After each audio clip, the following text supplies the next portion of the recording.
Hi everyone, my name is Shauna in case you don't know, and welcome back to another video. Today is sort of a chill day, so I'm wearing a onesie.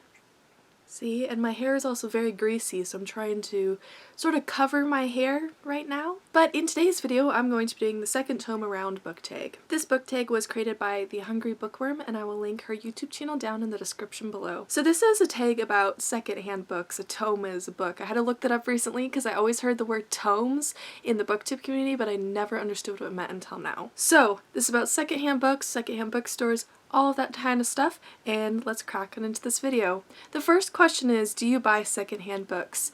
Yes, I do. I love secondhand books. It is nice to get brand new books, but something about just having a book that already will like flop open when you start to read it is nice, and I feel less pressure to like keep a book in perfect shape if I'm reading it and it's a secondhand book. They're also really cheaper, so much more affordable, and I just love secondhand books so much.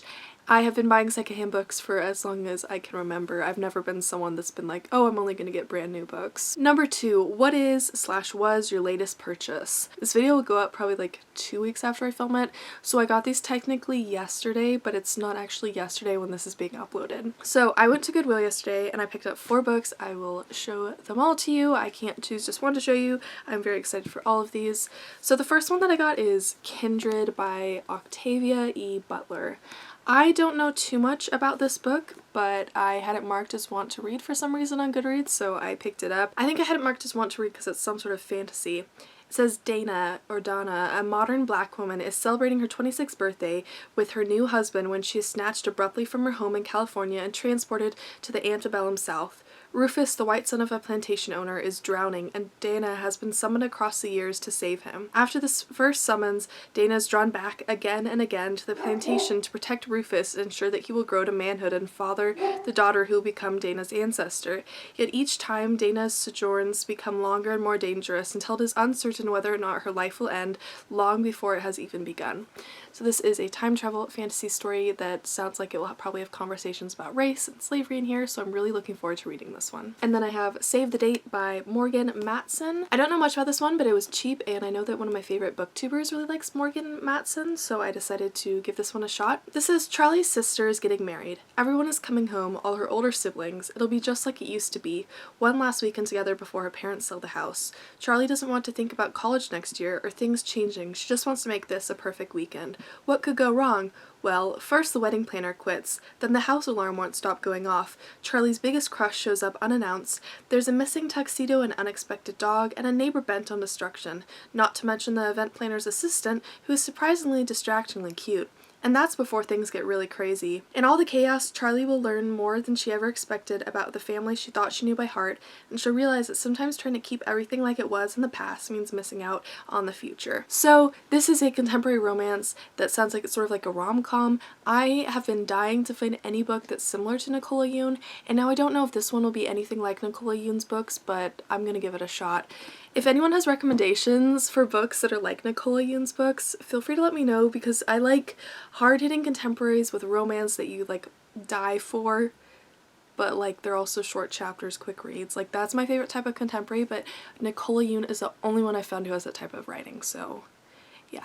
And then I got 2 more, and these are both in the same universe, so I'm not going to read the back. So everyone loves Simon vs. the Homo Sapien Agenda. I have not read it yet. I've watched Love, Victor, the TV show spin-off, and I really like that. And so I got 2 books in that universe. I already have Simon vs. the Homo Sapien Agenda. I got that a while ago. But I picked up this one, Leah on the Offbeat. This is by Becky Albertalli. Don't know too much about Leah on the Offbeat. I just know it focuses on Leah, and I think it's by Rep. I'm not sure. And then this one, which I know even less about, but apparently it's in the universe, the Creekwood universe. This is The Upside of Unrequited. So I'm looking forward to reading all these ones. They all sound so good. 3 of these are contemporary, and I feel like I read more like fantasy and dystopian, so yeah. I don't know. It'll be a change, but I'm looking forward to it. What condition do you find acceptable? Example, tatty or not tatty, etc. Any condition is fine as long as I can read the text, and as long as the company I'm buying it from is honest about the condition of the book. Yes, I'm looking at you, Thrift Books. So I have ordered used books online, and normally it goes really well, but I have really bad luck with Thrift Books. I've ordered from Thrift Books 3 times, twice by mistake because on Amazon you can buy like secondhand, and I wasn't paying attention to like who I was buying it from. So Thrift Books is not honest about the condition of their books. Each time they said that these books were really good condition. 2 times I got discarded library books, the 3rd time I got a very tattered and destroyed book. And the thing is, it's not the end of the world. Like, I would normally be okay with that condition, but they weren't honest with me about the condition of the book before they sold it to me. They just said, oh, good condition. And I felt like they should have been more honest about it, especially with the discarded library books, because I feel like not everyone wants discarded library books, and I mean, I don't mind, but they should have told me that they were discarded library books before I bought them.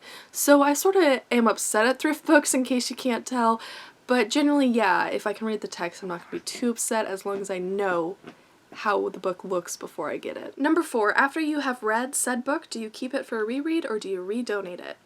So generally, if a book is 3 stars or above, I keep it, and if it is part of a series, or if it's like a super hyped book that I know I'm going to talk about a lot on my channel, then I'll keep it.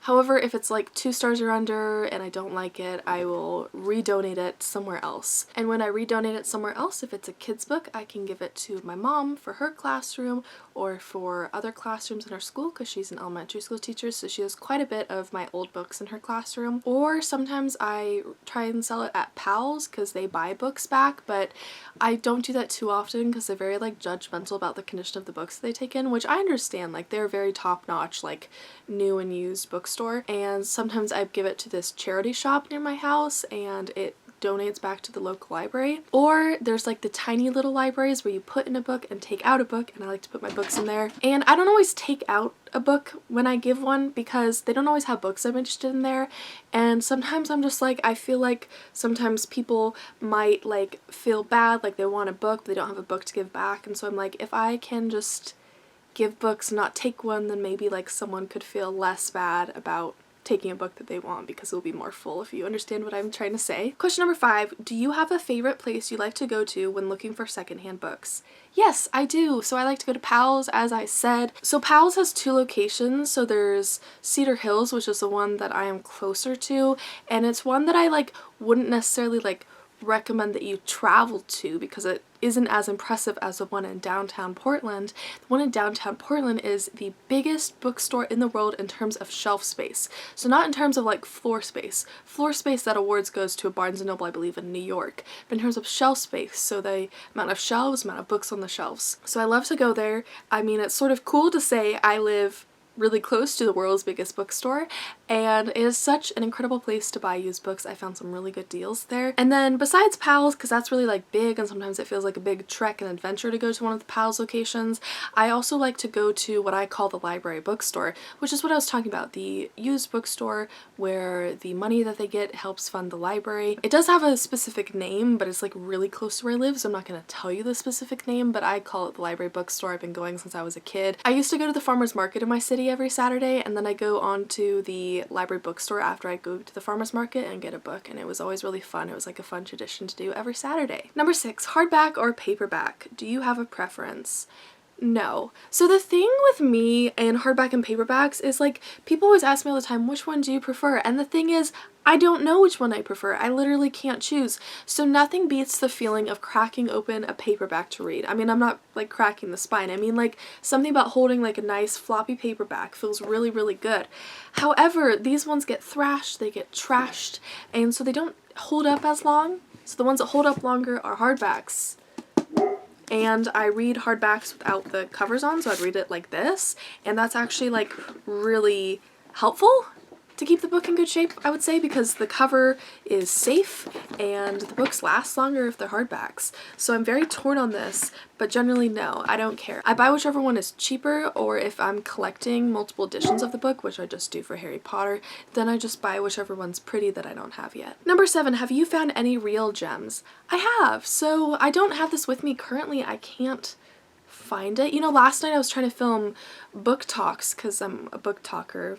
I'm not very good at book talk yet, but I'm trying. I was trying to film a book talk last night. I couldn't find like several of my books that I needed for it, and as I was gathering my books for this video, I couldn't find this book too, which is, I have the paperback illustrated edition of Harry Potter and the Philosopher's Stone. I'm not sure if it is a UK exclusive or if it's available in America too, but I found it at a secondhand bookstore and I really liked it. I got a good deal on it. It was really cool. I found it in Bend, Oregon, which is like several hours away from where I am, but I used to see a doctor in Bend. I don't know where it is currently. I've shown it on my channel before. It was such a great find. I do have another real gem that I found, and I found this one at a used bookstore, which just looks like a normal book from the front, but it is an ARC, and I know technically you aren't supposed to buy ARCs. I didn't realize until after I bought it, but it was sort of cool to like have this gem. This was my first official ARC that I got. I mean, technically after I got this one, I was checking my shelves and rearranging and I found another ARC, which was weird because I 100% don't remember getting that ARC. But this was my first ARC that I got that I realized was an ARC, if that makes any sense. So yes, Frostblood was a real gem for me to find. I love ARCs because something about them just feels so special, and it felt so special to find this one. And I got this one by mistake, so I got home and it was like a huge surprise. It was a real gem for me. Number 8, optional. Find a book from your shelves that you can donate to a good cause or your local charity / Goodwill shops. So this one was really easy for me. I have this book on my shelf that I've been meaning to get rid of for a while, and that is The Steps. This is by Rachel Cohn? So I really didn't like The Steps. It's a kid's book. I just wanted to get it off my shelves and read it. I read it like really quickly, and I don't want this book anymore, so I'm going to bring it to one of the tiny libraries in my area. There is 2 in my neighborhood that are really close to me that I walk by with my dogs all the time, so I'll definitely get rid of this one soon. And hopefully a kid can find this book and appreciate it much more than I did. And number 9 says go ahead and tag some peeps. So I'm going to tag someone in this video, which I have never done before, and I'm like scared because there's people that I want to tag. There really is, because I follow a lot of booktubers and like I interact with them, but I'm like, I don't really know who watches my videos, and so I don't know if they'd like see that I tag them, but there's someone I want to tag, and that's because I want to bring attention to her channel and I want more people to subscribe to her. So this is Debbie Reads. She is one of my internet friends. She's amazing. She deserves so many more subscribers than what she has, so definitely go check her channel out and subscribe to her, especially if you like my videos, because we have a similar taste in books. I feel like, Debbie, if you have the time, feel free to do this tag. If you don't have the time, don't stress about it, don't worry about it. I hope you're doing well in school. So this was all for today's video. I really hope you enjoyed it. If you did, feel free to give it a thumbs up and subscribe to me if you haven't already. All of my other social media will be linked down in the description below, as well as I'll link Debbie's YouTube channel down in the description below. My next video will be uploaded next Friday, and I hope to see all of you there. Till next time, goodbye! I don't know what's going on. Okay.